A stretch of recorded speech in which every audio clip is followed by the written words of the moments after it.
आप एक political family से आते हो, आपने अपने घर में day in and out public figures देखी हैं. How was your childhood? मुझे लगता है जो पॉलिटिकल बैकग्राउंड के बच्चे हैं ना, वो बहुत ही ज़्यादा सिक्योर्ड है, क्योंकि आसपास ना सब अपनी नज़र आते हैं. आपने कभी नहीं सोचा पॉलिटिक्स में आने के लिए? यार मुझे लगता है परिवार में ना एक ही आना चाहिए, फिर ना उसके साथ हम ऐसे खड़े हैं. आपके रिलेशनशिप फाउंडेशन क्या है? सबसे ज़्यादा ये है कि हम एक दूसरे के लिए बहुत केयरिंग है. स्पिरिचुअल और रिलीजियस? स्पिरिचुअल, आप अपने घर में जो बंदे काम करते हैं, अपने खाने से पहले उनको खाना पूछो, दैट इज स्पिरिचुअलिटी. रिलीजियस, आप जोत लगा रहे हो. आजकल के बच्चों को फर्क पड़ता है कि लोग क्या कहेंगे? नहीं, बिल्कुल भी नहीं, they don't care. Hi Soumya, welcome to Neha Kumra's show. Hi Neha. बड़े सारे क्वेश्चंस हैं, हम बहुत सारे टॉपिक्स पे बात करते हैं, हम बहुत सारे डिफरेंट इवेंट्स पे मिलते हैं, बट मेरे को एक चीज़ पूछनी है. दो मैंने ये मैनिफेस्ट किया था कि ये हो, बट आपने मुझे क्यों चुना? यार नेहा, एक तो देख, आपका और मेरा ऐसा नहीं है कि रिलेशन अभी बना है, काफ़ी टाइम से एक दूसरे को जानते हैं. और सबसे बड़ी चीज़ ये कि हम गुरुजी संगत हैं, और मुझे खुद को बहुत अच्छा लगता है कि जब मैं किसी गुरुजी संगत से मिलती हूँ. और आप में ना एक चाहत है कि मुझे उठना है. ठीक है, मैं काफ़ी टाइम से देख रही हूँ आपका स्ट्रगल करते हुए, और अब इस साल से जैसे जैसे आप कर रहे हो ना, बहुत ही ज़्यादा अच्छा कर रहे हो, और मेहनत मुझे लग रहा है उससे डबल कर रहे हो. अब आई डोंट नो ज़्यादा, बट इतना मुझे पता है, जितना मैं देखती हूँ आपके पेज पे, आपके जितने भी कोट्स हैं, जितना भी कुछ लिख रहे हो, जितनी भी चीज़ें कर रहे हो, मुझे लगता है कि वो एक अपने आप में ना बहुत बड़ी अचीवमेंट ऑलरेडी है. देखो, फॉलोवर बढ़ें ना बढ़ें, लोग पॉडकास्ट करें ना करें, मेहनत कभी फेल नहीं होती.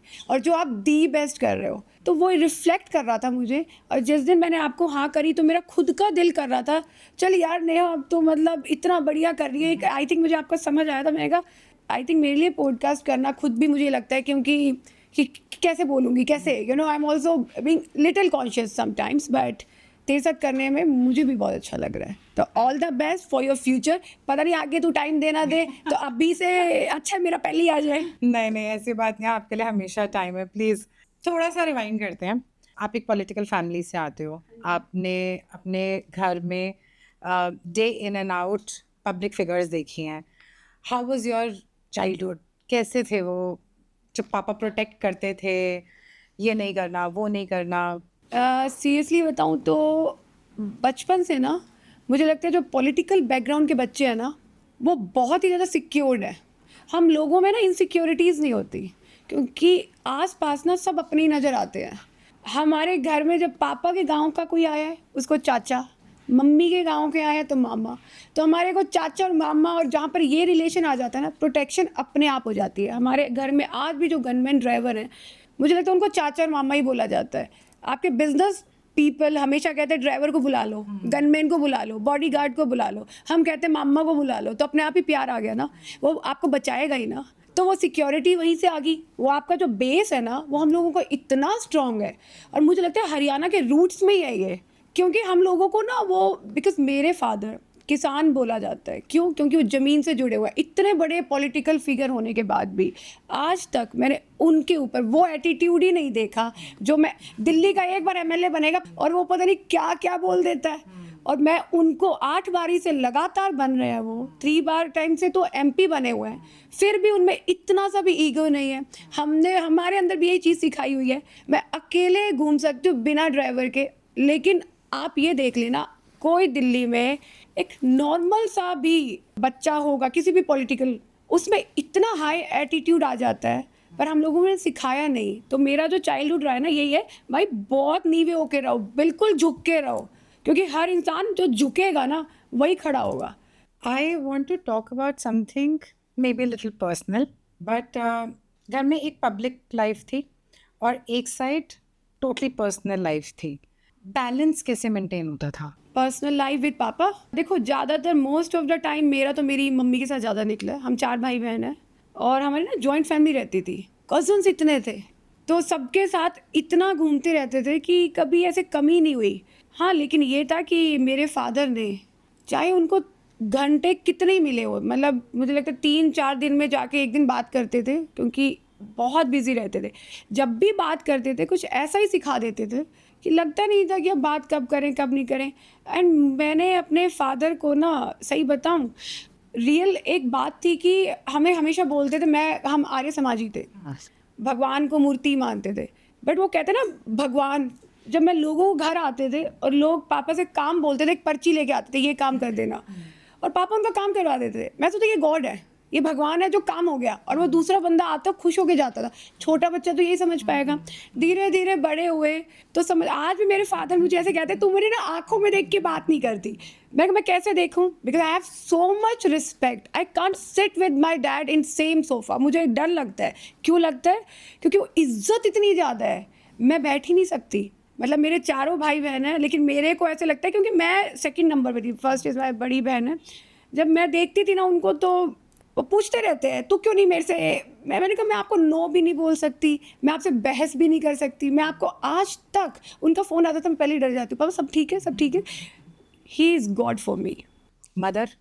मम्मी इज़ द वन की जितनी फ्रैंक दोस्ती में होती है ना, फ्रेंडशिप, मेरी मदर ने मुझे बचपन से देखा है, और कितने गलत काम कर लिए मैंने, बचाया ही है।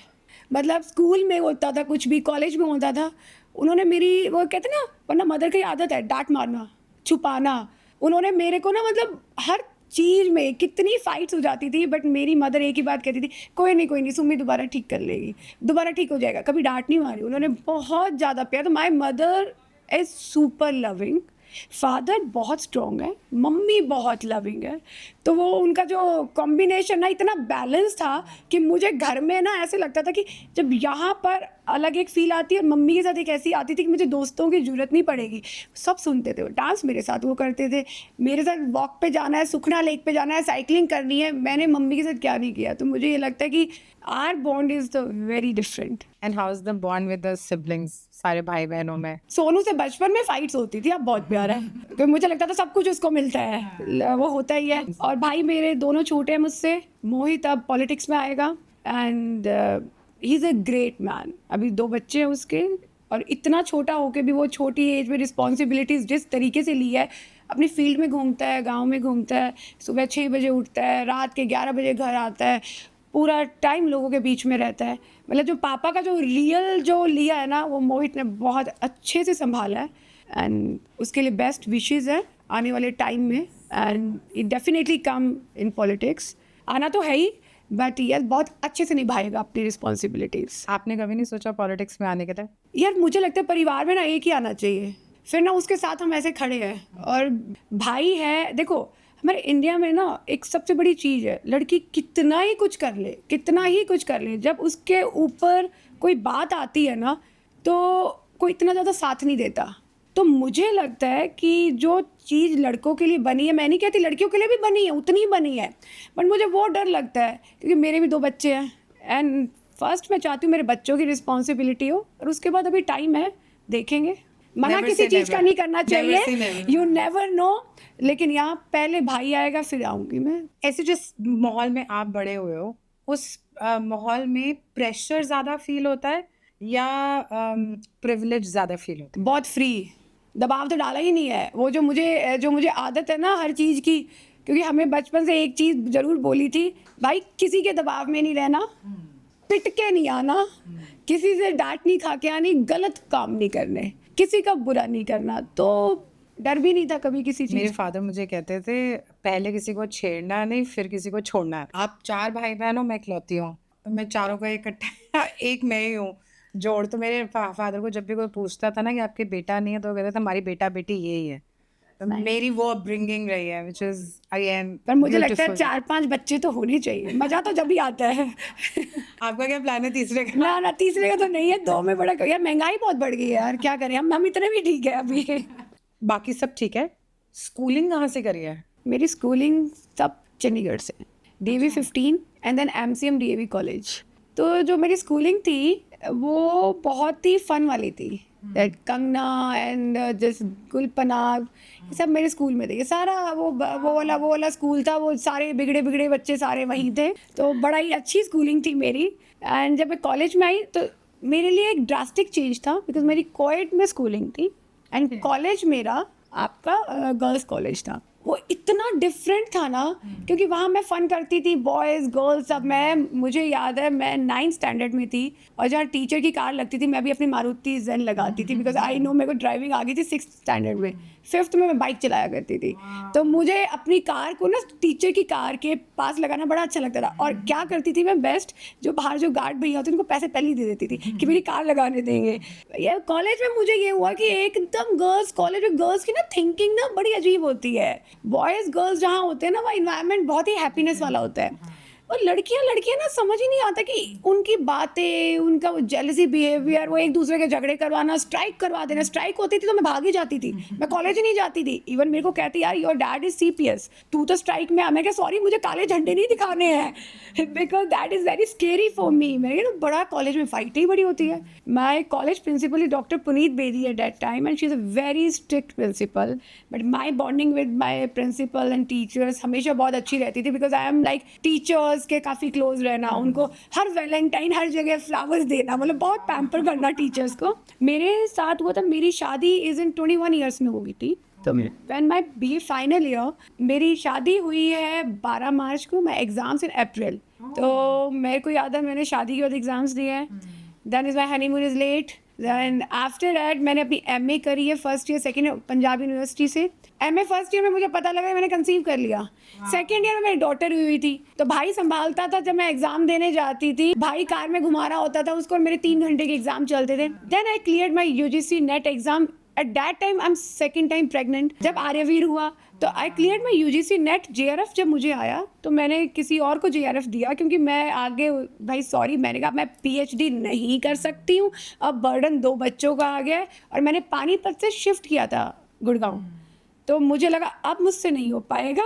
और मेरी मदर की मुझे आज भी राय बहुत अच्छे से याद है कि बेटा अपने आप को आप इतना रखो कि कल को खुदा ना खास्ता आपको कभी जॉब करनी पड़ जाए, तो आपके पास डिग्रीज होनी ज़रूरी है कि आप अपने आप को तो अपना खर्चा निकाल सकते हो। सब पेरेंट्स को लगता है। बिल्कुल, तो वो उनकी वो राय ना, मैंने जब वो UGC क्लियर हुआ मैंने सोचा यार एक बार मेरा दिल था मैं कॉलेज में पढ़ाने जाऊँ। फिर मैं कहा नहीं यार ये तो बड़े बड़े बच्चे हैं, बट यस मुझे लगता है ज़रूरी है आपके पास एक नॉलेज होनी बहुत ज़्यादा, इट इज़ तो नीडेड। आपसे कोई पूछेगा बच्चों की अपब्रिंगिंग कैसी था, वो मैं तो एग्जाम दे रही थी, मुझे पता ही नहीं, बड़े हो गए अपने आप। नहीं, मेरी जब अलीना जब थी तो मम्मी ने बहुत संभाला, क्योंकि मैं MA फर्स्ट ईयर में तो मैं नोट्स बनाती रहती थी। सेकंड में अलीना हुई थी तो वो मेरा वो प्रेगनेंसी वाला टाइम वैसे गया, बट आर्यवीर के टाइम पे इज़ ऑल क्लियर, तो इट्स गुड। मतलब मैंने अपनी 26 तक पढ़ाई कर ली थी पूरी। But your in-laws have been quite supportive, इसका मतलब इन लॉज भी, हाँ इनको हमेशा होता था। मेरी मदर इन लॉ भी बहुत ज़्यादा, उनको तो आज भी है कुछ और कर ले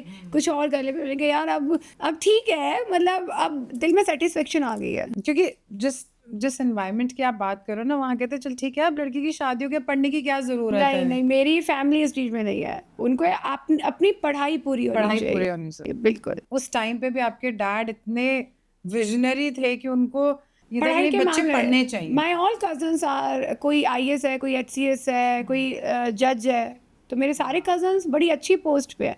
हम लोग थोड़े, पापा इज़ लाइक पॉलिटिकल ज़्यादा थे, तो उन्होंने अपने बच्चों को सेफ इन्वायरमेंट के लिए पहले शादियाँ टाइम पे करवा दी। ओके, समथिंग अबाउट यू, आपके 5 favourite songs. 5 favourite song, number 1 is लग जा गले, सेकंड इज तेरा मेरा प्यार अमर। ओल्ड गाने ही पसंद है मुझे। एक था तुझसे नाराज नहीं जिंदगी, तो इस कदर मेरी जिंदगी में शामिल है। प्रॉपर 90s के 80s पूरे के नहीं, म्यूजिक। ये सारे आपके शायद 80s के ही होंगे। और एक मेरी माय फेवरेट मूवीज पाकीज़ा, तो पाकीज़ा के सॉन्ग्स मुझे बहुत अच्छे लगते थे। मुगले आजम के बहुत अच्छे लगते थे। आई एम लाइक मोस्ट ओल्ड, वो कहते हैं ना ओल्डी सोल, तो मेरी मूवीज़ भी सारी पुरानी अच्छी लगती है मुझे।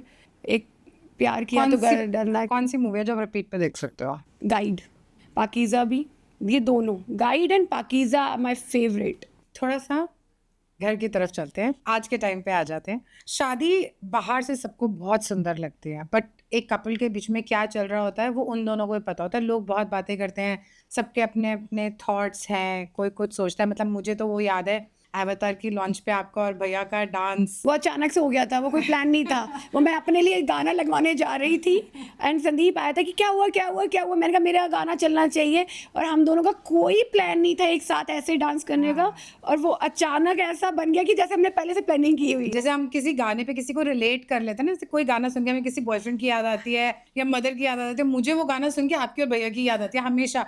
जब भी कहीं चल रहा होगा, मैं अमित को, मेरे हस्बैंड को हमेशा बोलूंगी, मैंने कहा ये ना वो अवतार वाला सॉन्ग है जिसपे ना सौम्या और भैया ने डांस किया था। So what is your relationship like? यार मेरी ना प्रॉपर अरेंज मैरिज हुई है, ठीक है जी।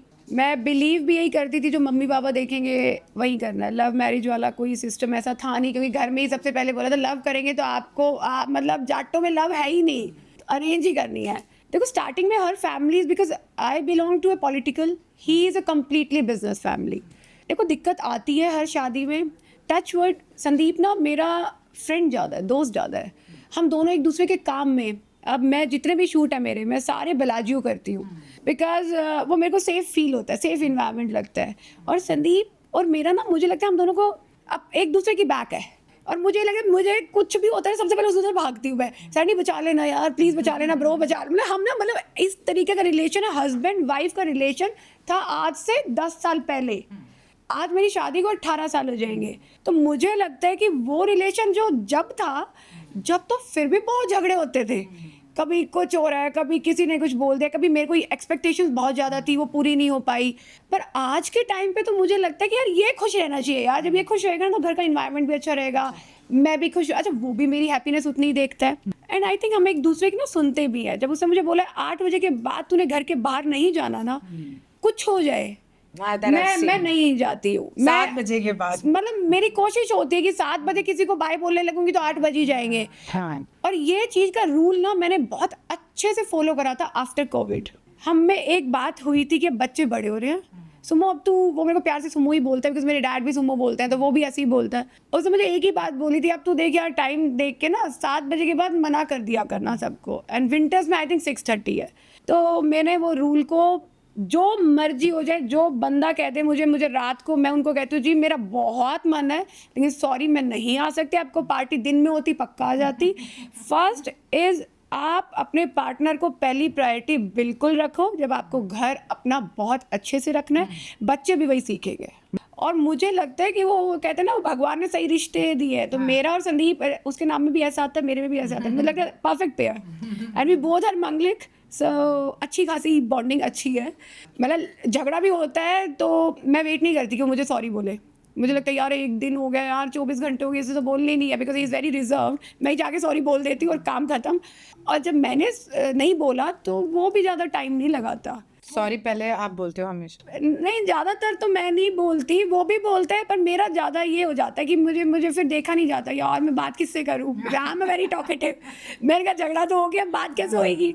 तो कुछ ना कुछ एक दूसरे को पैम्पर करने के लिए, या तो कैसे बात शुरू करते हो? मतलब मैंने कहा क्या है मैसेज यार, करके, अच्छा टेक्स्ट मेरी करके? आदत है, मेरे को ना ऐसे ऐसे मारने की आदत है, सैंडी सुन ना, सैंडी सुन, वो इरिटेट होता है फिर और ज़्यादा। तो मैंने कहा मैं 2 बार ऐसे करूँगी तो ये और इरिटेट होकर दिखाएगा, तो मैं कहूँगी तेरी गलती थी। So but yes, our bond is very beautiful and touch wood ऐसे ही रहे, क्योंकि समटाइम्स हम बहुत अच्छा बता देते हैं और कुछ होने लग जाता है तो मैं कम ही बताती हूँ। इसलिए मैं फ़ोटोज़ संदीप के साथ कम लगाती हूँ, बिकॉज हम दोनों को ही शौक नहीं है वो अपना बहुत ऐसे दिखाने का, वो जो आजकल ज़्यादा, हाँ रियल लाइफ में हैप्पी है वो, बिल्कुल इंस्टाग्राम पे वो ऐसे वो दिखाने का है ही नहीं वो। और वो ना उसको है ना मुझे है, दोनों को ही नहीं है। मुझे आपके एनिवर्सरी पे जब पिक्चर पोस्ट करनी होती है तो मैं वही वीडियो डालती हूँ हमेशा, क्योंकि मेरे पास वही है जो मेरी मेमोरीज में अभी भी स्टक है। And that shows the bond, the way you both were dancing.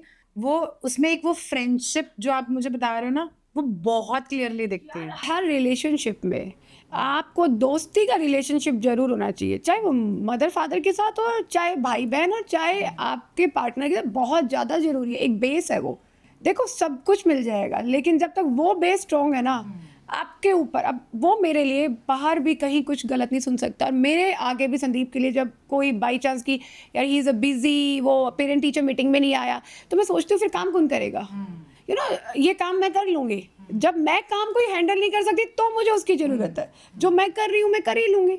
और मुझे वो बिल्कुल ही आदत नहीं है फोर्स करने की, नहीं सैंडी वहाँ जाना बहुत ही ज़रूरी है, बिकॉज नहीं यार वो अपने कंफर्टेबल लेवल में रहे, मैं अपने कंफर्ट देखती हूँ, वो अपने, हम कंफर्ट में ज़िंदगी जीते हैं। तो ये आई थिंक हैप्पीनेस का भी हम दोनों का। आपके रिलेशनशिप के अगर मैं पूछूं कि फाउंडेशन क्या है? फाउंडेशन हमारी देखो सबसे ज़्यादा ये है कि हम एक दूसरे के लिए बहुत केयरिंग है, बहुत ज़्यादा। मुझे आज भी याद है मेरे गले का ऑपरेट हुआ था, मेरे को कोड्स वोकल कोड्स में दिक्कत आई थी, एंड 1 घंटा वो चला होगा, 3-4 घंटे शायद। संदीप ना, मैंने उसको बोला था तू घर चला जा, और वो गया ही नहीं। जब मैं बाहर भी आ गई हूँ एनेस्थीसिया, गया ही नहीं जब तक मेरी मम्मी नहीं आई। मैंने कहा यार तू घर चला जा, और आई थिंक मुझे लगता है मेरे को मौका मिलता मैं 1-2 घंटे में जाए आती, बट वो नहीं गया। वो मतलब पता नहीं इतना पेशेंस है कि उसको लगा नहीं सुमो मुझे नहीं छोड़ना। और वैसे हम मतलब कोई भी चीज़ के लिए जहाँ केयर की ज़रूरत है वो खड़ा है मेरे साथ, जहाँ मुझे कोई प्रॉब्लम है वो बिल्कुल खड़ा है, बचा भी लेता है काफ़ी चीज़ों में ठीक ठाक। गड़बड़ करते हो? गड़बड़ ऐसे ज़्यादा नहीं, बट ऐसे ही मतलब थोड़ा सा कभी किसी को कुछ बोला ही तो वो कर्म कांड से कराती तो संभाल लेगा वो। मतलब मुझे ये पता खड़ा है वो, बाद में पापा को याद करूंगी, पहले संदीप है। आप दोनों में से गुड कॉप बैड कॉप कौन खेलता है? कौन अच्छा पेरेंट बिहेव करता है घर में और कौन थोड़ा स्ट्रिक्ट? यार पैम्पर मैं ज़्यादा कर देती हूँ, ही is a very discipline man, वो बहुत डिसिप्लिन है, उसको टाइम पे खाना है, टाइम पे सब कुछ होना चाहिए, बच्चों की रूटीन। मैं थोड़ा पैम्पर ज़्यादा करती हूँ, नहीं यार दे दो ये भी कर लेंगे। मैं एक बार तो उनको डांट लगाऊंगी, फिर मैं नहीं यार बेचारे 2 ही तो बच्चे हैं तो बट यस वो बहुत डिसिप्लिन है, उसको हर चीज़ एक तरीके से रखनी है, ये काम ऐसे होना चाहिए, बच्चों को वही चीज़ जब भी मिलेगी जब इन्होंने कुछ करा। मैं सोचती ठीक है यार, इट्स ओके यार, वो नहीं होता कि गोल्डन स्पून में पैदा हुए हैं तो डायमंड वाली ज़िंदगी क्यों ना जिए तो वो वाली फील मैं दे देती हूँ, वो नहीं देता, उसको स्ट्रगल करवाना है। वहाँ मैं कहती हूँ हम दोनों में ये डिफरेंसेस हैं। आजकल के टाइम में ना, जैसे बच्चे आपस में एक दूसरे को बहुत कंपेयर करते हैं स्कूल्स में, तो आप किस तरीके से बच्चों को बचाते हो कि कंपैरिजन जो स्कूल में हो रहा है या आउटसाइड वर्ल्ड में हो रहा यार है? मेरी डॉटर मुझसे बिल्कुल अलग है, बिल्कुल अलग है। She is like proper makeup, proper stylish, very pretty, बहुत अपना ध्यान रखना, वो मतलब बहुत उसको ये होता है कि मैं बेस्ट लग रही हूँ। मैंने कहा नो ना तू वैसे ही बेस्ट लगता है बेटा। लेकिन वो ये जो पीयर प्रेशर है ना जो आप बात कर रहे हो, हम बोले ना बोले वो कंपेयर करने लगे। आजकल एक्सपोजर इतना ज़्यादा मिल गया, बचा ही नहीं सकते हो। हाँ आप उनको रूटीन बेसिस पे, जैसे हमें एक चीज़ बोली जाती थी, एक ही चीज़ को बार बार बोल, फिर हम मम्मी को कहते थे क्यों हमें बार बार बोल रहे हो, एक बार समझ में आ गया। पर वही रिपीटेडली बिहेवियर हमें बच्चों के साथ करना चाहिए, रिमाइंडर उनको डालने चाहिए, सो देन वो उससे अवेयर रहे।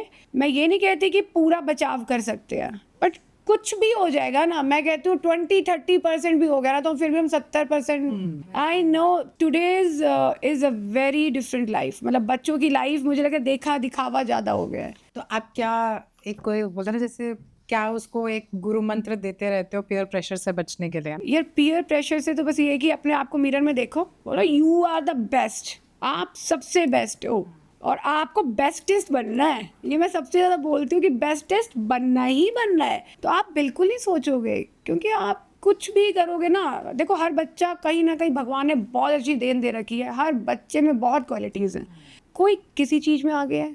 अब मेरे बच्चों को पढ़ाई में इतना मन नहीं लगता, अब मैं उनको कुछ नहीं बोलती, मैंने कहा इतना कर लो भाई अच्छे से पास हो जाओ। मैं ये भी नहीं कह रही हूँ तुम्हें कि तुम 90% लेके आओ, पर हर पेरेंट्स को देखना चाहिए उनका बच्चा कहाँ कैपेबल है। Exactly. जब हम पेरेंट्स ही करवा रहे हैं, आधे तो हम उनको दिमाग में डालते हैं, आधा फिर वो बाहर ले लेते हैं। अपने बच्चों को बस इतना बोलो आप जो भी करना चाहते हो उसको डेडिकेटली करो, आप पक्का अचीव कर लोगे। हमसे ज़्यादा स्मार्ट हैं आज के बच्चे और वो कर लेंगे, बस उनके दिमाग को केयर फ्री सेंटर में रहना चाहिए बस। हाँ मतलब कि आप ना रिलैक्स रहो, उनके ऊपर नज़र रखो, दबाव मत डालो, उनका ध्यान रखो कि किसी गलत चीज़ों में नहीं आ जाएं। लेकिन इतना है कि इतना भी नहीं कि उनके ऊपर पूरा टाइम टॉर्चर करोगे तो that is bad. I like this sentence, नजर रखो पर दबाव मत डालो। Very rightly summarise the whole thing. बच्चों को एक हमने बहुत सुना है ये चीज़, 4 लोग ये कह रहे हैं, 4 लोग, हमारे बचपन में हमने बहुत सुना है। आजकल के बच्चों को फर्क पड़ता है कि लोग क्या कहेंगे? नहीं बिल्कुल भी नहीं करता, बिल्कुल भी नहीं, दे डोंट केयर। अब वो जब बोलेंगे ना वो कहेंगे अच्छा उनके घर में देखे क्या हो रहा है। उनकी 4 स्टोरीज उनकी 4 स्टोरी बता देंगे, पता नहीं क्या सच्ची झूठी हमें भी नहीं पता होती, लेकिन हम कहते हैं अच्छा ऐसा हो रहा है। और हमें और शौक लग जाता है, अच्छा हाँ, ये हो फिर रहा तो है। हम चुप ही रह लें यार, वो जा तो मुझे नहीं लगता बच्चों को फर्क पड़ता है। आप जॉइंट फैमिली में, आपस में, फैमिलीज में कभी किसी ने किसी आपके बच्चों को बोला हो कि ये मत करो, लोग क्या कहेंगे? आपके बच्चों को कभी किसी ने बोला हो आसपास? नहीं, मेरे फादर ही बड़े स्ट्रिक्ट हैं। वो थोड़ा सा ही बोलते हैं कि बेटा अलीना का ध्यान रखना, बेटी बड़ी हो रही है, ध्यान रखना। मैंने कहा हाँ जी, बस वही बोलते हैं, और सब तो इतना नहीं बोलते। My father. उस टाइम पे आप अपनी डॉटर को कैसे समझाते हो? मैं कहती हूँ देखिए अनु, मैं नाना की अभी तक सुनती हूँ, उनका एक फ़ोन आ जाता है मैं अभी तक डर जाती हूँ। तो बेटा आप मेरी बेटी हो तो डरना तो पड़ेगा। तो ये तो रखना। और मुझे लगता है जितना बड़ों का आपका साथ रहेगा ना, हम बचे हैं, वो कहते हैं ना हमारे बड़े हैं ना, तो भाई हमारे ऊपर बहुत बड़ी छत है, हम बिल्कुल ठीक ठाक बचे हुए हैं। हम जिस दिन हम बड़े बन जाएंगे शायद हम बचेंगे नहीं। अच्छी बात है हमारे ऊपर बैठे हैं, और बच्चों के लिए हम उनको नहीं सही लग रहे हैं, लेकिन विद टाइम वो भी समझेंगे। हमें भी शायद आई थिंक उस टाइम पे मतलब कहीं ना कहीं लगता था ना पापा इतनी ज्यादा वो करते हैं, नहीं, मम्मी मुझे इतनी नहीं लगा, ज्यादा। मुझे ऐसा लगा कि शायद वो हैं तो वो मुझे बहुत अच्छे से संभाल रहे हैं, वरना मैं तो पता नहीं, मेरे को तो फाइटों में बड़े मजे आते हैं। किए क्या फिर? मैं अपने कजन्स के साथ बहुत फाइट करती थी। अच्छा, हमारी फाइट भी बड़ी डिफरेंट होती थी। हमारे फर्स्ट फ्लोर की बात है, नीचे कंकर मिट्टी रखा होती थी, तो हम क्या कहते हैं जंप मारने के। बच्चे डरते हैं, हमें बोला जाता पहले जंप, दूसरा जंप। तो मुझे बड़ा होता था नहीं, मैंने इनसे पहले जंप मारना है। जामुन के पेड़ पे चढ़ जाते थे। तो आई एम तो लाइक वेरी, वो बचपन मेरा वो Grounded life. बड़ा कठोर सा है कि आप कहीं पहाड़ पे चढ़ लिए, कहीं वहाँ टिब्बों में खेलाए, मतलब ऐसे नहीं था कि आप बड़ा ही। तो मुझे तो वो जिंदगी वाकई में बहुत याद आती है। पेरेंट्स ना अननोइंगली बच्चों पे बहुत प्रेशर डाल देते हैं कई बार, उसको देखो, इसको देखो, उसने ये कर लिया। How do you handle this? मैं इन चीज़ों में ज़्यादा ना सोचती रही। मैं दूसरे पेरेंट्स को भी बताती हूँ भाई क्यों करना है, क्यों करना है। आप ये देखो कि आजकल हम कहीं भी जा रहे होते हैं तो हम भी देखते हैं यार वो, लेकिन उस चीज़ को अवॉइड खुद करो। आप बच्चों को जितना बोलोगे, आप मुझे लगता है अपने रिलेशंस खराब कर रहे हो। और ये स्टेज ऐसी है कि बच्चों को समझाओ, बिकॉज इनके पास इतना सब कुछ है करने को, इनको प्यार देने वाले लोग भी बहुत हैं, फिर आप खो दोगे। बट तो अपने आप का इनके साथ रिश्ते जब सही रखने हैं, जिनको हम बोलते हैं ना कि एक बॉन्ड अच्छा रखना है, तो इनको ज़्यादा नहीं टोकी टाकी करवी, इनके साथ बड़ा ही पोलाइटली बिहेव करो। एक मूवी थी दिल धड़कने दो, उसमें जैसे पेरेंट्स का रोल था अपने बच्चों की लाइफ में, जिसकी वजह से वो बहुत डिसऑर्टेड सी फैमिली थी। हस्बैंड का अफेयर चल रहा है, वाइफ मीठा खा खा के अपनी लाइफ खराब कर रही वो है, बेचारी एंजाइटी में हो रही है कि हाँ। हस्बैंड इतना गुड लुकिंग है, तो वो अपने यहाँ ठीक है जी। बच्चे अलग अलग लाइफ बच्चे में अलग है, अलग जी रहे बच्चे हैं। की एक की शादी करा दी जहाँ पता ही नहीं। इस टाइप की फैमिलीज को क्या समझाना, बिकॉज आजकल की नॉर्मल फैमिलीज हैं जहाँ बच्चों से कोई बात ही नहीं करता, बच्चों के फीलिंग्स ही नहीं समझते। आप मानोगे जैसे हमारे घर में एक रूल है, डिनर सारे साथ करेंगे, चाहे अलीना सोने के बहाने मार रही हो फ़ोन के, उसको आना ही आना है। संदीप और जब खाना खाएगा, चाहे मैंने भी खाना खा चुकी हूँ, आना ही आना है, बैठना ही है। हर फैमिली में वो 1 घंटा ज़रूर देना चाहिए। जब हम वो नहीं देते ना, हमें अपने दिन का पता ही नहीं, आपको पता ही नहीं बच्चे कर क्या रहे हैं। तो हर फैमिली कितना ही घूम लो यार, आप लोग घूम लो, आप जो एंजॉय करना है दिन में कर लो, फादर को करना है कर, लेकिन अपने बच्चों को बैठ के वो कुछ बातें ज़रूर समझानी चाहिए। वो नहीं समझाएंगे तो बहुत लैक होगा। हम सब ने डिनर टेबल पे समझी है। हाँ बिल्कुल, तो वो डिनर टेबल वाला रूल है ना, वो होना चाहिए। As a wife, as a mother, आप सब कुछ कैसे बैलेंस करते हो? मतलब एज अ वाइफ तो मैंने बताया ना, रिश्ता इतना बढ़िया है कि ना, बहुत समझदार पति मिल गया बाय लक। तो वो आधी टेंशन तो वैसे ही ख़त्म है। और बच्चों के साथ मैं बहुत फ्रेंडली हूँ। मतलब मेरी डॉटर बड़ी है, बेटा छोटा है। बेटा तो मेरा बहुत इनोसेंट है, बेटी मेरी बड़ी हाई हार्टेड है। और मुझे ऐसे लगता है कि वो जितनी अंदर से इनोसेंट है ना, तो उसको वो कई बार तो हमें कहती है जेनेटिकली हूँ ना मम्मा मैं तो उसमें भी कुछ बोल नहीं सकते।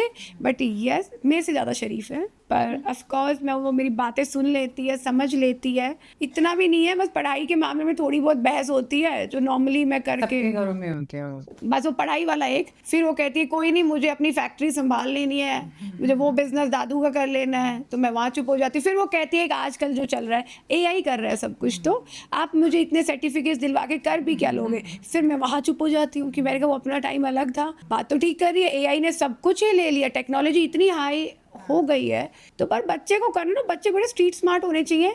भाई किसी से भी ना बच्चे बस यूँ हैं कि अपने आप को बहुत सही समझें, ये नहीं कि किसी के आगे किसी भी बात को लेके आप थोड़ा सा भी ये सोचो कि आप कम हो, क्योंकि हर बच्चा बहुत सही है। जो बच्चों के अंदर आजकल एक ये डिप्रेशन, लोनलीनेस है, उसके बारे में व्हाट आर योर थॉट्स? यार वो आ भी पता है क्यों रहा है, वो इसलिए आ रहा है कि वही पीयर प्रेशर के कारण। देखो आजकल ना लोग, इंस्टाग्राम ने ना काफ़ी चीज़ें अच्छी भी करी हैं तो बुरी भी करी हैं। जो सच है वो तो इंस्टाग्राम दिखाता ही नहीं, जो दिखा रहा है उसमें कोई सच ही नहीं है। तो बच्चे भी उन्हीं बातों में आए हुए हैं। अब वो जिस शो में हजारों की लाखों की भीड़ में बच्चे जा रहे हैं, वो बहुत धक्के खा के दुखी होते हैं, लेकिन वो दूसरे बच्चे को ऐसा कर देते हैं। वो बच्चा सोचता है मैं तो गया नहीं इस पार्टी में, मैं तो यहाँ नहीं पहुँचा, मुझे तो इस बर्थडे इन्वाइट नहीं आया, तो बच्चे दुखी हो जाते हैं। मुझे तो ऐसे लगता है कि उनको ना फ़ोन को थोड़ा कम करके खुद एक हैप्पीनेस में जीना चाहिए। नेचुरल जो तरीके होते हैं ना, आप नेचर में जाओ, आप अपना डांस करो, आप गाने गाओ, वो चीज़ करेंगे नहीं।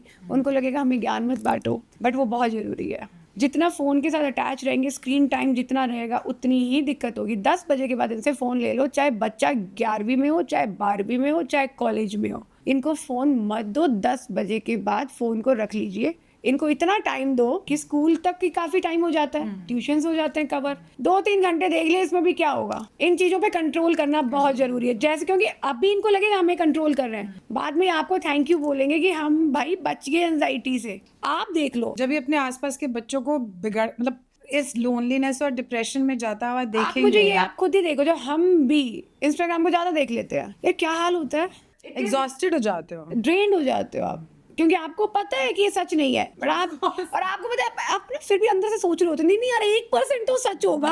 आंखों में से आंसू, कोई इमोशनल रील देख के आ ही जाता है, भाई, लेकिन आपको पता ही है कि कहीं ना कहीं तो सच्चाइयाँ होंगी, बट सच्चाई और वो सच्चाई आपके यहाँ जाती है कि why unnecessary stress, unnecessary, it's not needed. बिल्कुल भी नहीं। ये ना अभी बड़ी मैं पर्सनल नहीं कहूँगी इसको, ये मुझे सुनना है। ये क्वेश्चन मैंने आपको बहुत साल पहले पूछा था, आज फिर पूछती हूँ।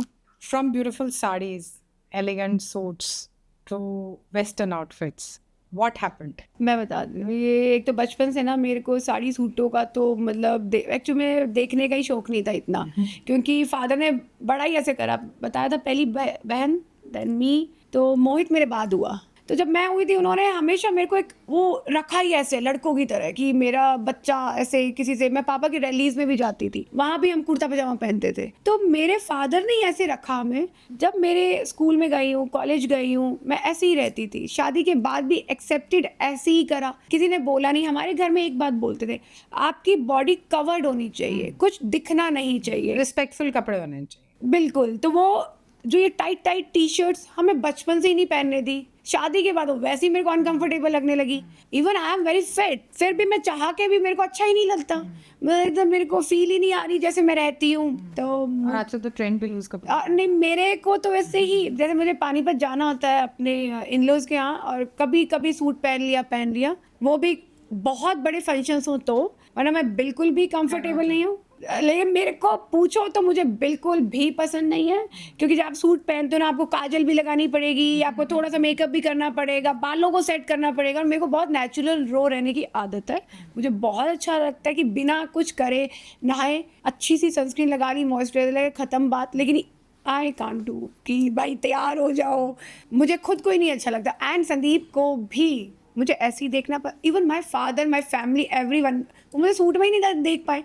वो कहेंगे भाई कब बदलेगी ये, तो बचपन से ही नहीं करा। तो मैंने आपकी कुछ पिक्चर्स देखी है, मैंने बड़ा वो फंक्शंस पे पहन लेती हूँ, मैं सब कुछ साड़ी सूट दोनों पहन लेती हूँ, लेकिन वो इवेंट पे वो भाई प्रॉपर, उसके लिए मुझे अपने माइंड को सेट करना पड़ेगा। जैसे लड़कियों को मैं कहती हूँ, मैं ओपनली बोलती हूँ, जैसे कई बार मुझे लड़कियां बोलती हैं यार ये हमेशा ऐसे ही कपड़े पहनती है, तो मैं तो उनको बोलती हूँ भाई तुम मेरे जैसे पहन के दिखाओ, तुम्हारे जैसे पहन के मैं तैयार होके ना ईजिली चल सकती हूँ, लेकिन आप मेरे जैसे पहन के सोसाइटी में घूमो, बिकॉज डिफिकल्ट है। बट आई थिंक आपको ये सूट भी करता है, मतलब मैं आई चूजन दिस।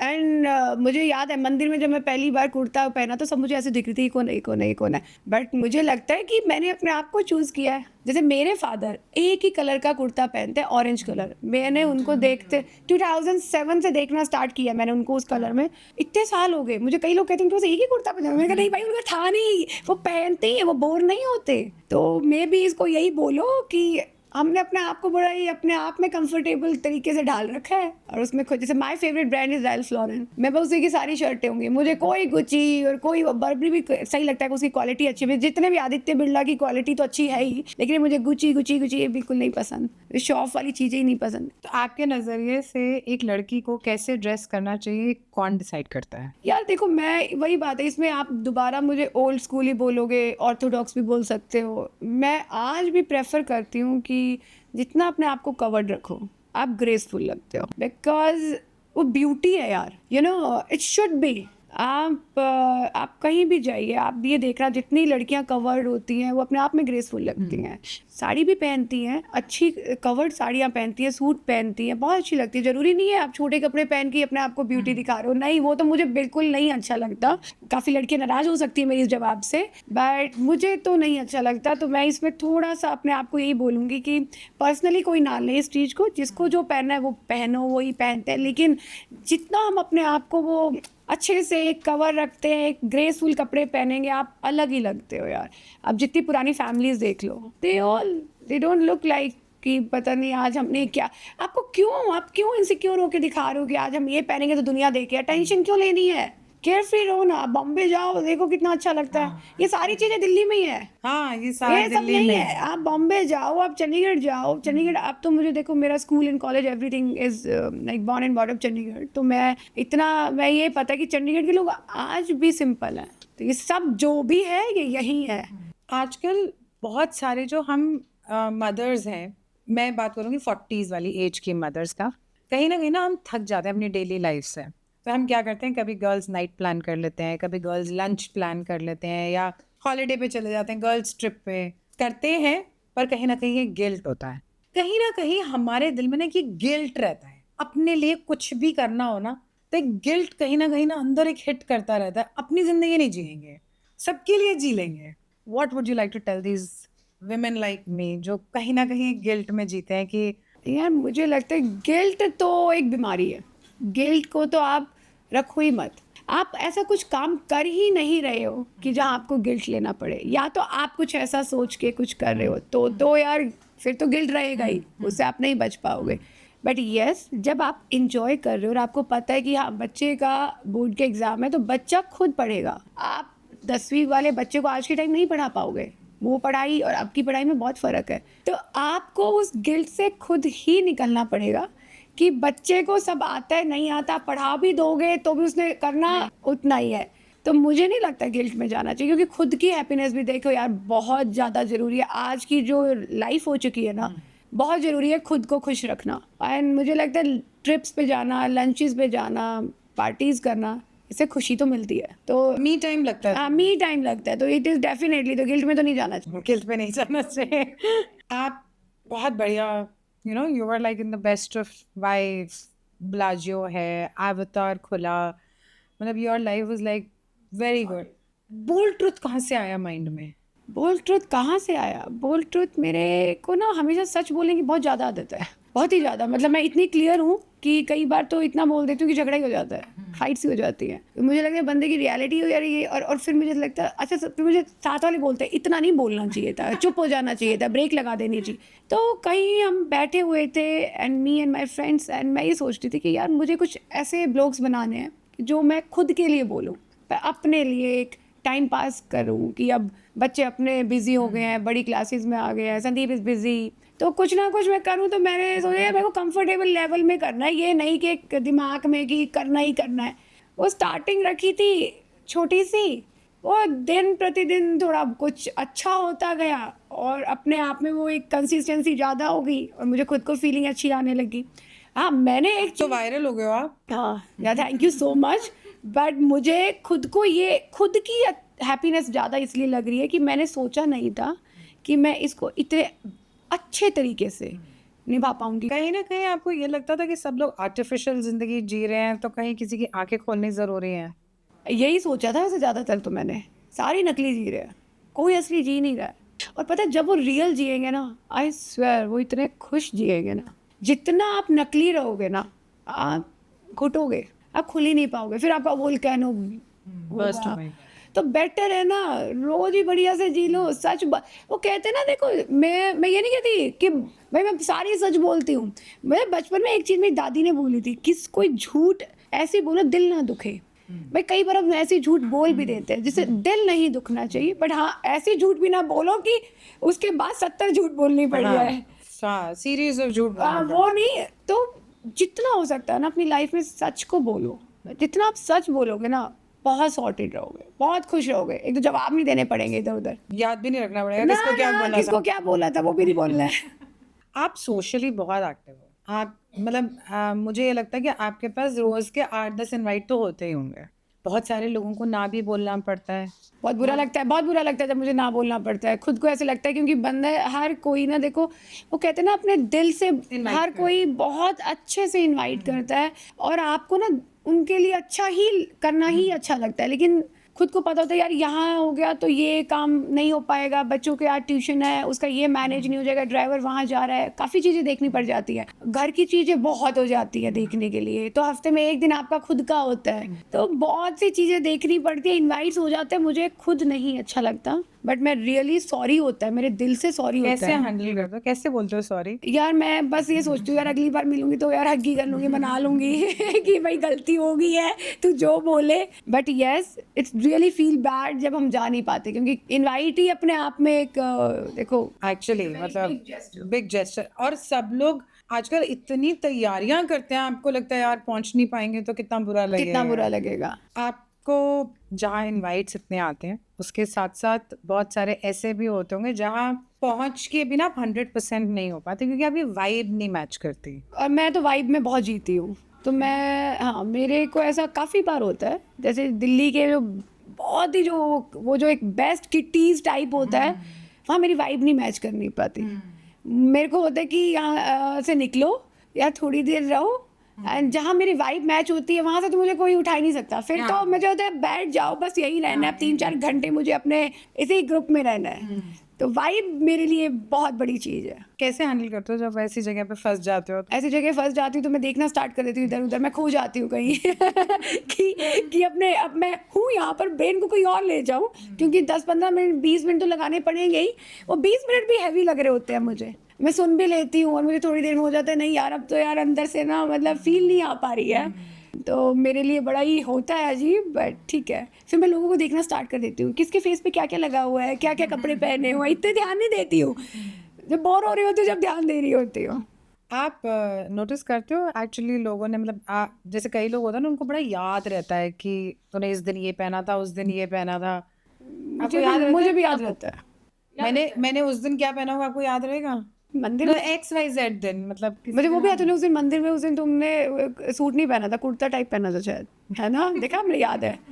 जैसे मुझे बिल्कुल याद नहीं रहता। मुझे नंबर्स बहुत याद रहते हैं। मुझे नंबर्स याद, मुझे नंबर, नेम्स, लोगों के चेहरे, मतलब मैं किसी को एक बार देख लूँ मैं भूलूंगी नहीं, बहुत याद रहता है। Memory is very sharp. ये शायद पापा की तरफ से आई हुई है, उनकी बहुत है, उनकी जो नॉलेज है ज्योग्राफी हिस्ट्री टू मच। आजकल ना सबके पास कॉन्टैक्ट्स हैं लेकिन फ्रेंड्स नहीं है। रियल कनेक्शंस सब बनाना चाहते हैं। जब आप किसी से मिलते हो इवेंचुअली आप मिलते इसलिए हो क्योंकि वो कॉन्टैक्ट बनता है। आप रियल कनेक्शन की बनाने की कोशिश करते हो, डोंट सब रियल कनेक्शन रहे लेकिन बना कोई भी नहीं। यार मतलब हो गया ना लोगों को, जहाँ पर आप कनेक्शन बनाना चाहते हो, रियल बनाना चाहते हो, तो आप खुद रियल हो, ठीक है? आप जब एक मतलब से बना रहे हो ना कि आपको कोई XYZ काम है, तो वो कनेक्शन भी वैसा ही बनेगा। लेकिन जब आप दिल से आप अपना 100% कि हाँ यार मुझे इससे दोस्ती करनी है, बंदा बहुत बढ़िया है या बंदी बहुत बढ़िया है, तो ऑटोमेटिकली वो बॉन्ड ना ऐसे बन जाएगा। लेकिन जहाँ आप सोचोगे यार ये बस मुझे ना इस टाइम पीरियड तक चाहिए, इसके बाद नहीं चाहिए, तो वो बनेगा ही नहीं। तो ये खुद पे डिपेंड ज़्यादा करता है, बहुत ज़्यादा करता है। तो हम कह तो देते यार बना तो हम सही कर रहे थे, लेकिन बंदा बना रहे क्यों नहीं बना? क्योंकि आपकी नीयत कैसी थी, आप क्या सोच रहे थे।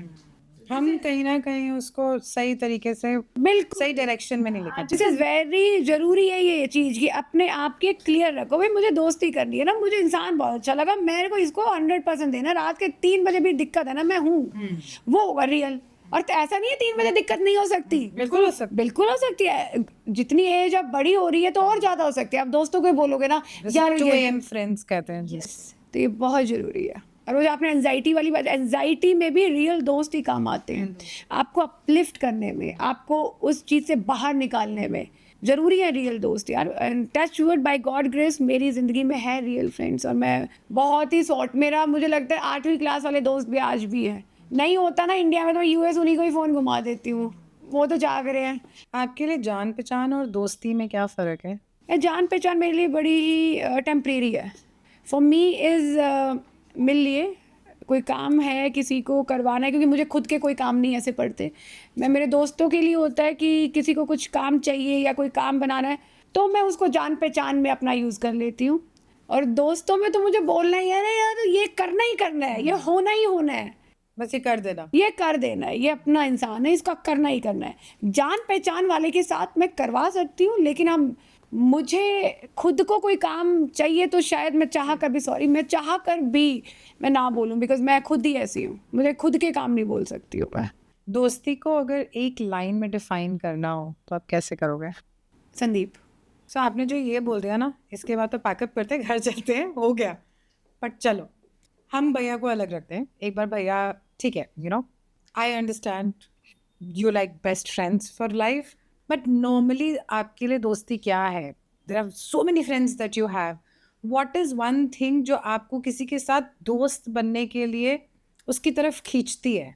जो किसी ग्रुप में बैठ के मेरी छिक्के बुराई कर रहा हो और मेरी दोस्त वहाँ बैठी हो और वो उठ के 4 बात सुना के वहाँ से उठ के वापस आए और उनसे दोस्ती तोड़े, वो मेरी दोस्त है। ऐसा नहीं है बुराई कोई किसी की नहीं करता, सब ग्रुप्स में चलती है, लेकिन रियल दोस्त वही है कि उसको 4 बात सुना के आएगी और फिर मेरे पास आएगी, वो होती है दोस्ती। जो किसी के लिए कुछ सुन अब अपने दोस्त के लिए सुन ना पाए, जब आप अपने दोस्त के लिए सुनोगे ना, दैट्स मीन आप दोस्त ही नहीं हो। एनी हाउ, दोस्तों को बचाना चाहिए। वो कहते हैं ना कि आप किसी के साथ कितना ही कुछ करा, अब दोस्त हो तो बचाओगे। बाहर में 2 थप्पड़ मार दो, भाई तूने ये क्यों किया, तूने ऐसा गलत भी क्यों किया, लेकिन आप बचाओगे उसको। बाहर पब्लिक में नो वेज, नो, वो दोस्ती नहीं फिर तो। क्या रियल फ्रेंडशिप्स में एक्सपेक्टेशंस बहुत ज़्यादा होती हैं? आई थिंक रियल फ्रेंड में ना बोलने की जरूरत नहीं पड़ती, एक्सपेक्टेशंस जो होती है ना दोस्त अपने आप ही पूरी कर देता है। आप बोलोगे ना तो दोस्ती नहीं, क्योंकि वो आपको जानता है, वो आपके बिना बोले आपकी ज़रूरत पूरी कर देता है। प्यार में वो दिक्कत आती है, लव में वो दिक्कत आएगी, लव में एक्सपेक्टेशंस बहुत होंगी और लव कभी पूरी नहीं करेगा। देखो हम हमेशा बोलते हैं लव भी ना एक्शन दिखाता है, वर्ड्स में आपको कभी, मैं बहुत सारी रील मेरी ना लव पे बहुत आती है, आपने भी देखा होगा, क्योंकि मेरी ज़िंदगी में ना बचपन से एक चीज़ है, प्यार प्यार प्यार। मैं ना प्यार से ना मेरे से कुछ करवा लो, और मुझे एक बोल टेढ़ा बोल दिया तो मेरे से कुछ भी नहीं करवा सकते। मेरे साथ है ये चीज़, आप कुछ भी मांग लो मैं प्यार से दे सकती हूँ, लेकिन जब मेरे साथ कुछ भी एटीट्यूड, ईगो और ये सब दिखा दिया, मैं शाने बनोगे तो नहीं चलेगा ना, मेरे से बस का ही नहीं। मैं कहूँगी भाई तू ही बड़ी है, लेकिन तुम मेरे को नहीं कुछ बोल सकते। तो बात इतनी है, ये मेरे रिलेशनशिप्स में भी यही चलता है, चाहे बच्चों के साथ हो चाहे संदीप के साथ हो, प्यार से बोलो, प्यार से कुछ भी ले सकते। दोस्तों के साथ भी है, तो मेरे फ्रेंड्स तो मेरे को पैम्पर ही बहुत करते हैं। पता है कि यार ये कभी यार मतलब कोई बात इसको चुप ना, मुझे जैसे बहुत जल्दी चुप जाती है, I am very very emotional. तो ये एक्सपेक्टेशंस जो आप कह रहे हो ना मुझे, ये दोस्ती में तो दोस्त अपने आप पूरी कर देता है। दोस्त को पता होता है यार एक कि आवाज, हेलो की आवाज से पता चल जाता है इसको मेरी जरूरत है, कि अब दुख वाली आवाज है तो भी समझ, जब ज्यादा खुश है तो कहेगा भाई तू खुश रह ले, अब बाद में मिल लेंगे, अब तू खुश रह। दोस्ती में कहीं ना कहीं हम डीपली इफेक्टेड भी हो जाते हैं और कनेक्टेड भी हो जाते हैं। बिल्कुल होते हैं, क्योंकि आप दोस्ती करते ही कनेक्शन के लिए हो, आप डीपली अटैचमेंट के लिए ही करते हो, है ना। रिश्ते तो भाई बहनों के साथ भी हैं, शायद वो बातें उनको नहीं बता पाएंगे जो दोस्तों को बता पाएंगे। तो ये तो कनेक्शन ही गॉड ने बड़ा ही अच्छा ही खूबसूरत दिया है आपको, और उसको मुझे लगता है ऐसे ही रखना चाहिए। फ्रेंडशिप करी है ना तो निभाओ, आखिरी दम तक निभाओ, कि याद रखें हाँ भाई दोस्ती थी, वो खाली गाने लगाने से दोस्ती नहीं होती है जो आजकल पे स्टोरी लगाने से नहीं दोस्ती नहीं होती है, वो होती है दिखाओ ये दोस्ती के, आप ना प्रूफ दो, वाह भाई ये दोस्ती मैंने करी थी, मैं तेरे साथ हूँ। आपके साथ कभी ऐसा हुआ है कि आप किसी के साथ बहुत ज़्यादा कनेक्टेड हो और आपको बाद में लगा कि this was not just worth it? हुआ, बहुत केसेस में हुआ। जो मेरे को आपका ऑरा शुरू से डे 1 से समझ में आता है, मैं और मेरी जो कुछ फ्रेंड्स हैं, हम जब भी कभी आपके बारे में बात करते हैं तो एक ही वर्ड निकल के आता है, ये बहुत भोली है। आप हो नहीं, मैं नहीं कह रही कि आप हो, बट एक वो समझ में जो हमें लगता है कि she is very innocent somewhere and she is like दोस्तों की दोस्त, यारों की यार, मतलब वो वाले वर्ड्स हमने हमेशा आपके लिए सुने हैं या आपस में बैठ के भी करे हैं, तो बहुत हर्ट हुआ होगा क्योंकि ऐसे लोगों का तो बहुत ही ज़्यादा। यूज करने वाले हर जगह बैठे हैं। मतलब मेरे पेरेंट्स मुझे बचपन में तो सिखाते थे, जब पेरेंट्स सिखाते थे नहीं नहीं मैंने बोला था दोस्ती नहीं करनी, ऐसा तो होना ही था। शादी होने के बाद संदीप भी बड़ा, मुझे तो पता ही था, देख के पता लग जाता है। और मैं मेरे में फिर दिल टूटता, फिर मुझे रोना। तो कहते तुम इतना करते ही क्यों? मैं कहा यार उसने बड़े अच्छे से बात, कहते ये अच्छे से बात है, मैनिपुलेशन। इट्स नॉट कि वो तेरे से प्यार करती है, नो, वो तेरे को मैनिपुलेट कर रहे हो, वो तेरे को बार बार उसी में लेके जा रही है, वो क्योंकि वो करना ही ये चाहती है और तू बातों में आ जाती है। तो कहते प्लीज अपने आप को डिटैच करो। बहुत सिखाते हैं बट वही वाली बात है ना, मैं फिर देख के मैं कहा नहीं यार अब इस बार शायद ठीक होगा, आपको ये गलती नहीं होगी, वो सुधर गई है। नहीं नहीं, पर चेंज नहीं होते लोग। मैंने ये परसेप्शन ही छोड़ दिया कि लोग बदलते हैं।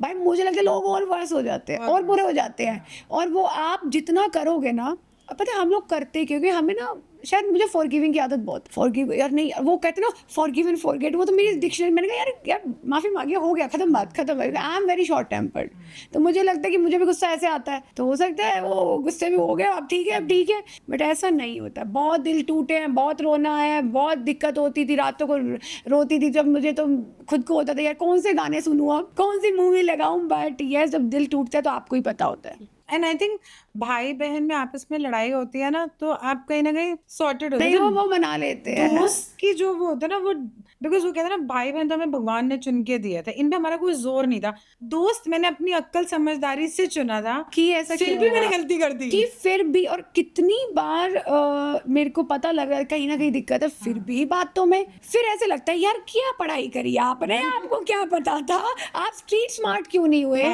आपको माँ बाप ने चालाकी क्यों नहीं सिखाई कि यार उतनी देर बात करनी थी भाई जितना मतलब था, ये दिल क्यों जोड़ा? दिल जोड़ना नहीं था, ये किसी ने नहीं से दिल नहीं जोड़। मैं तो कह रही हूँ मैंने ना अभी, मैं जैसे मेरे को बहुत ज्यादा ओसीडी है, मैं पेट्स नहीं रख सकती। मैं किसी घर में भी जाती थी, मैं कहती मेरे को खाना नहीं खाना तेरे यहाँ पर, मेरे को तेरे को पेट्स ये वो। पता है मैंने अब शिट्जू रखा है बच्चों के लिए। यू डोंट बिलीव, जो अनकंडीशनल लव ये पेट्स देते हैं ना भाई, जिंदगी में कोई नहीं दे सकता था। अब तो मेरा दिल, मैं तो बच्चों को कह रही होती हूँ कई बार ये बढ़िया है भाई, मैं 3-4 यही रख लेती। मतलब बहुत मोर लव जब आपको चाहिए ना, आपको घर में 1-2 पेट्स होने बहुत जरूरी है। पुरानी दोस्ती ज्यादा जेन्युइन होती है या सिर्फ किताबी बातों में अच्छी लगती है?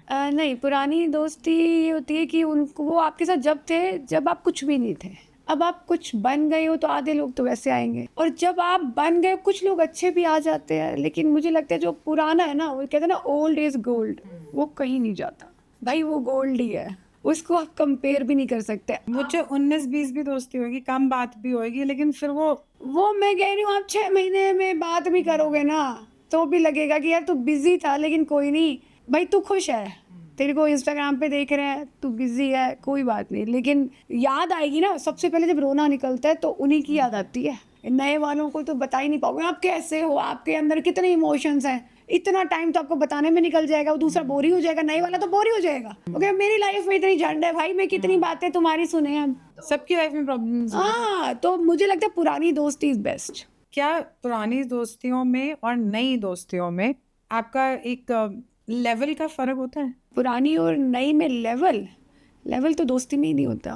नहीं, ये पुराने दोस्त हैं, ये नए दोस्त ना भाई, लेवल देख के करी तो दोस्ती क्या है। Level, not level in the financial sense, level मतलब मेंटली भाई। हाँ, बट नहीं, मेंटली में पुराने और नए में देखो, जहाँ दोस्ती होनी होती है ना वहाँ क्लिक होता है, वहाँ लेवल नहीं होता, वहाँ एक समझ आता है ये कभी ये है, ये एक आपको, वो कहते हैं ना कार्मिक कनेक्शंस होते हैं। ये जो दोस्त भी आपकी ज़िंदगी में नए भी आएंगे वो भी आपके कार्मिक हैं, और जो दोस्तियाँ खत्म हो जाएंगी वो आप कार्मिक कनेक्शंस को खत्म करते जा रहे हो। मैं बिलीव बहुत करती हूँ इसमें, मैं कार्मिक कनेक्शंस में बहुत बिलीव करती हूँ। वो कहते हैं ना कि मेरे को होता है, मैं लकी कलर्स पे बड़ा बिलीव करती हूँ, तो I have some habits, lucky colour ये होना चाहिए, दिस इज दैट, तो बिलीव। आपका लकी कलर क्या है? या मेरा green colour is my lucky colour. Okay, हमारे स्टूडियो में काफी ग्रीन ग्रीन इज माई है। Lucky colour, yes. Do you think कहीं ना कहीं लोग डरते हैं अकेले रहने से, इसीलिए वो ये कनेक्शंस?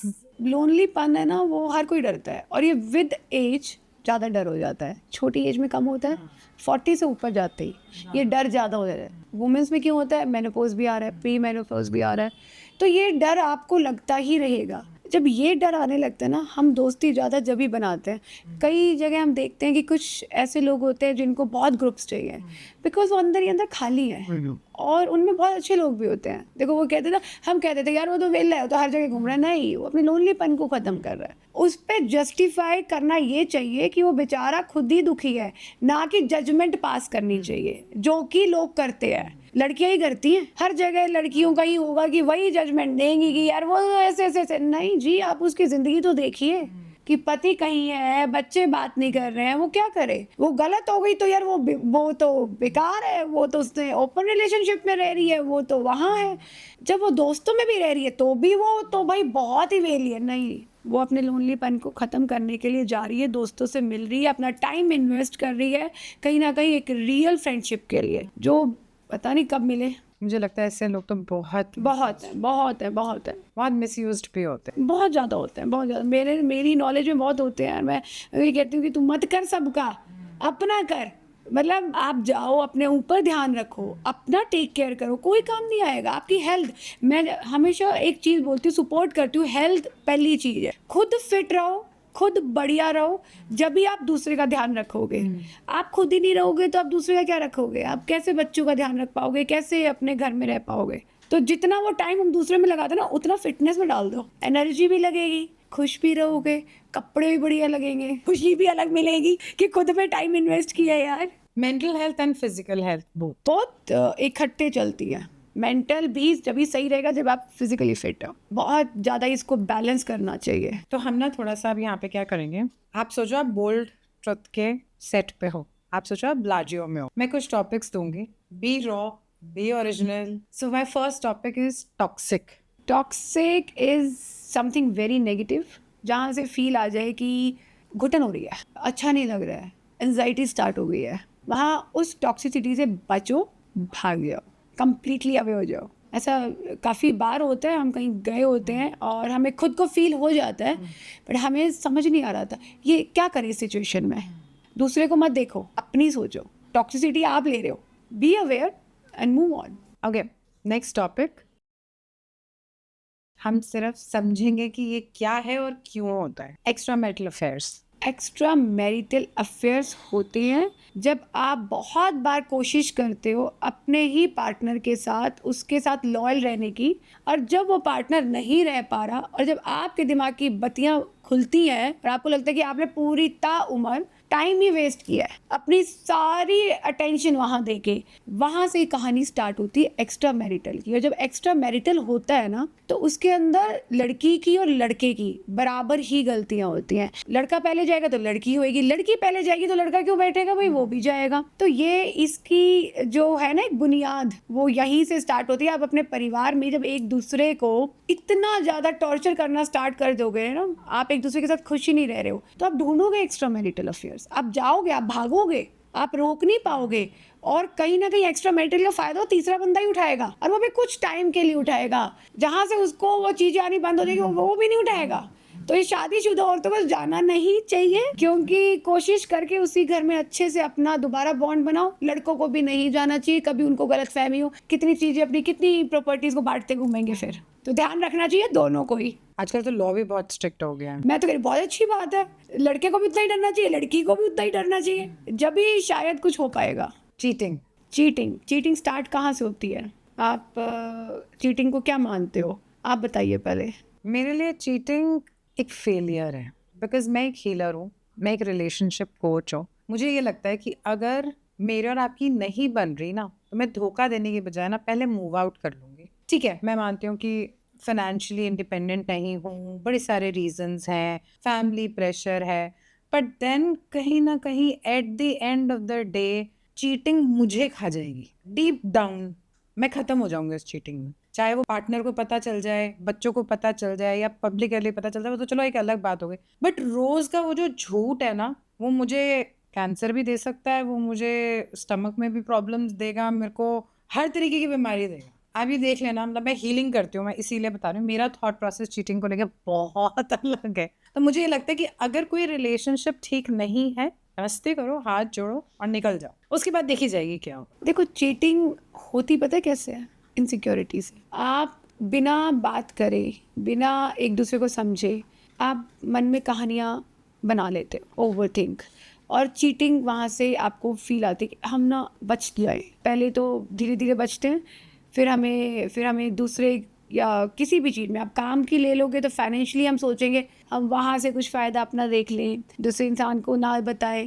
बट इन चीज़ों से आप सिर्फ यही कर रहे हो कि अपना ही नुकसान कर रहे हो। दूसरा कहीं ना कहीं दोबारा सक्सेस कर लेगा, उसको आपसे अच्छा इंसान मिल जाएगा। तो चीटिंग जैसे ये जो नाम भी होते हैं ना, ये सिखाने भी चाहिए और सीखने भी चाहिए कि आपकी डिक्शनरी से निकालो, क्योंकि ये वर्ड ही नहीं होना चाहिए। जितना ये वर्ड आप सुनोगे, वो कहते हैं ना यूनिवर्स जितना बोलोगे वही चीज़ देगा। चीटिंग जब हम बच्चों के सामने भी बोलें या हम कहीं भी सुने, इसको अपनी ज़िंदगी से ही ख़त्म करो इस वर्ड को। और जो आपको बोले भी ना तो उसको एक बार समझाओ, भाई चीटिंग का नाम सुनते ही कैसी फील आ रही है, कुछ नाम से ही फील कैसी आती है, लव, चीटिंग, फेलियर, सक्सेस। तो these are the natural words. आपने तो मेरा इंटरव्यू ले लिया। सेल्फ लव बहुत ज़रूरी है, बहुत ज़्यादा। सेल्फ लव जब नहीं होगा ना तो मुझे नहीं लगता हम कुछ अचीव कर पाएंगे। अपने आप को इतना प्यार करो कि आपके आगे एक शीशा भी देखे कि यार आप ज़्यादा दी बेस्ट हो, आप बहुत ब्यूटीफुल हो। सेल्फ लव आना बहुत ज़रूरी है, क्योंकि जब तक हम खुद से प्यार नहीं करेंगे ना हम बच्चों से कर पाएंगे, ना हम अपने पेरेंट्स को बोल पाएंगे। और एक अलग ही एक पावर आती है कि यार नहीं यार, मुझे खुद से प्यार है, मुझे दूसरे की ज़रूरत नहीं है। होती है दूसरे की ज़रूरत, बट अंदर से आवाज़ ये आई एम इनफ। मैं अकेले भी घूम सकती हूँ, मैं अपने बाहर भी जाऊँगी तो मैं अकेले भी एक बुक ले लूँगी, कॉफ़ी पी लूँगी, अकेले भी मैं कहीं पार्टी करने गई हूँ। तो खुद को एक सेल्फ लव होना चाहिए कि जब कोई नहीं भी आए पर आप अकेले इंजॉय करके आ सकते हो। तो हम लोगों में ये चीज़ें बहुत, हम बोलते हैं हम रोज़ सेल्फ लव बहुत बोलते हैं, हम करते हैं भाई, नहीं, हम अपने आप को टाइम ही नहीं देते हैं। जहाँ हम टाइम ही नहीं दे रहे अपने आप को, क्योंकि हम उस टाइम को ना बहुत चीज़ों में लगा रहे हैं। भाई 2-4 घंटे खुद के ऊपर, मैं कह रही हूँ डेली 2-4 घंटे खुद पे, खुद से प्यार हो जाएगा। मतलब खुद अपनी डाइट अच्छी रखो, अपने आप को बहुत सो मेनी ट्रीटमेंट्स यार, मेडिटेशन पे चले गए, आप अपने स्पा लेने चले गए, खुद पे 2 टाइम। आप जितना खुद पे टाइम दोगे ना, यू लव योरसेल्फ। वो कहते हैं ना हम इन्वेस्ट करते हैं, हम प्रॉपर्टी पे इन्वेस्ट कर रहे हैं, आप अपने आप पे इन्वेस्ट करो। वो आपका है, वो आपका खुद का रहेगा, वो अलग देगा, वो आपको जवान रखेगा। वो आप कहते हैं ना 40 की उम्र में भी आप यार 30 के लग रहे हो, वो कोई कह के चला जाएगा तो क्या लगेगा, फिर आप और दोगे। तो this is self love. Amazing. Spiritual और रिलीजियस। स्पिरिचुअल, आप अपने घर में जो बंदे काम करते हैं, अपने खाने से पहले उनको खाना पूछो, दैट इज स्पिरिचुअलिटी। रिलीजियस, आप जोत लगा रहे हो, आप मंदिर में बैठे हो, वो रिलीजियस होता है। हम बहुत लोग कहते हैं, कंफ्यूज रहते हैं स्पिरिचुअलिटी में और रिलीजियस में। हम मंदिर जा रहे हैं, हम बहुत स्पिरिचुअल है। नो, आप पूरा दिन गालियाँ दे रहे हो, आप पूरा दिन नेगेटिविटी सोच रहे हो, आप पूरा दिन लोगों की बुराइयाँ कर रहे हो, बिचिंग कर रहे हो, और आप कह रहे हो नहीं नहीं मैं मंदिर हो गया। नो नो नो नो, आप अपने लोगों को जितना प्यार दोगे ना, फिर भगवान क्या कहता था, लोगों को प्यार दो, लोगों के बारे में गलत मत, जितना आपसे हो सकता है आप लोगों की सेवा करो। किसी को कैंसर हो रहा है, कोई बीमार है, किसी को मेंटल प्रॉब्लम हो रही है, अपना टाइम दो, उनसे बातें करो। वो स्पिरिचुअलिटी बोलती है।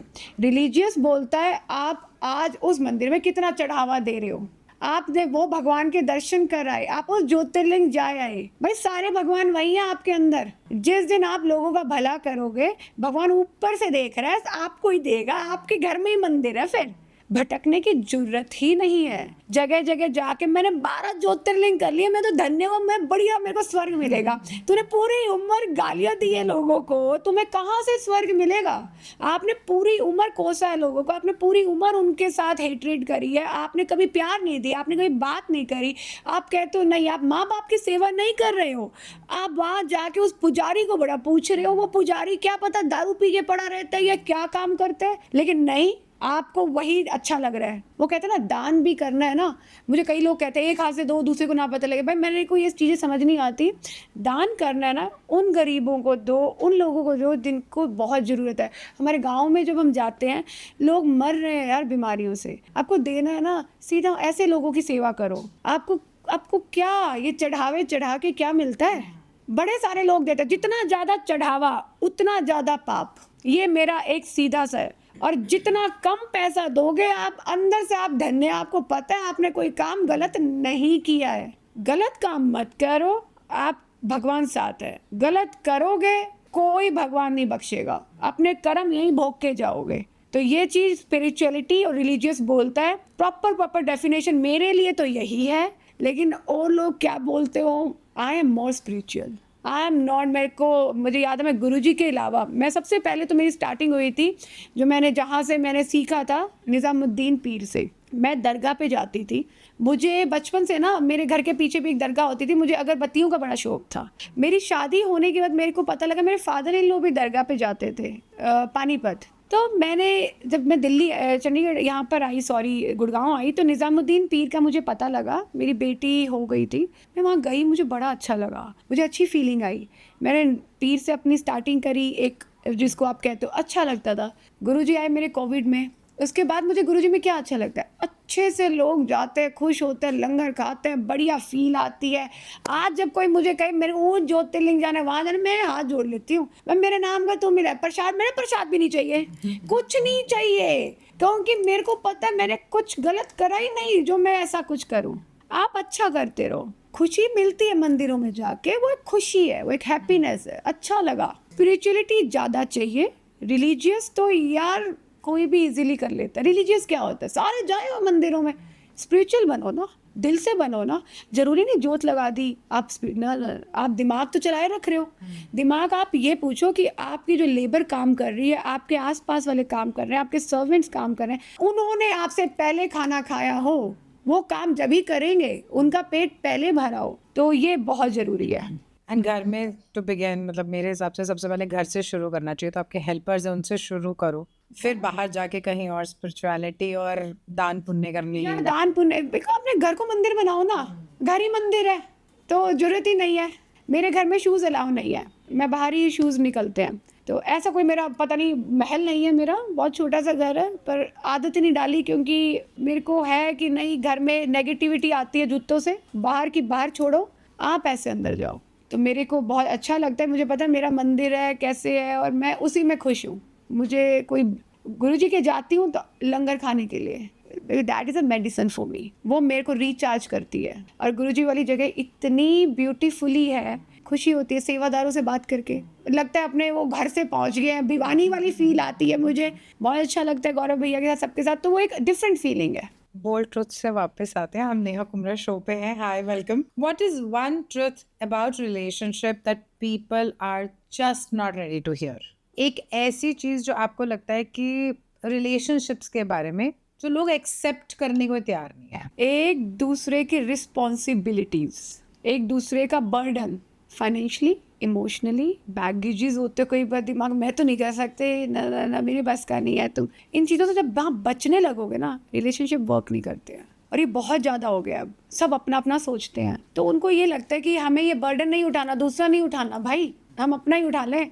तो ये चीज़ जब भी होती है, जब एक लड़की फाइनेंशियली इंडिपेंडेंट है ना, तो बंदा आपकी पूरी हर चीज़ पूरी करेगा, और जहाँ इस चीज़ का लैक है वो आपको बर्डन की तरह ट्रीट करेगा, ये बहुत ज़्यादा है। तो रिलेशनशिप ब्लैक जब भी करते हैं जब ना लड़कियां इतनी इनकम नहीं कमा पाती हैं। मोस्टली केसेस में होता है लड़कियों की डिमांड्स बहुत ज़्यादा है। ये मैं वो मिडिल क्लास वाली बात कर रही हूँ, not in a higher level, because ज़्यादातर हमारा इंडिया मास पे जीता है।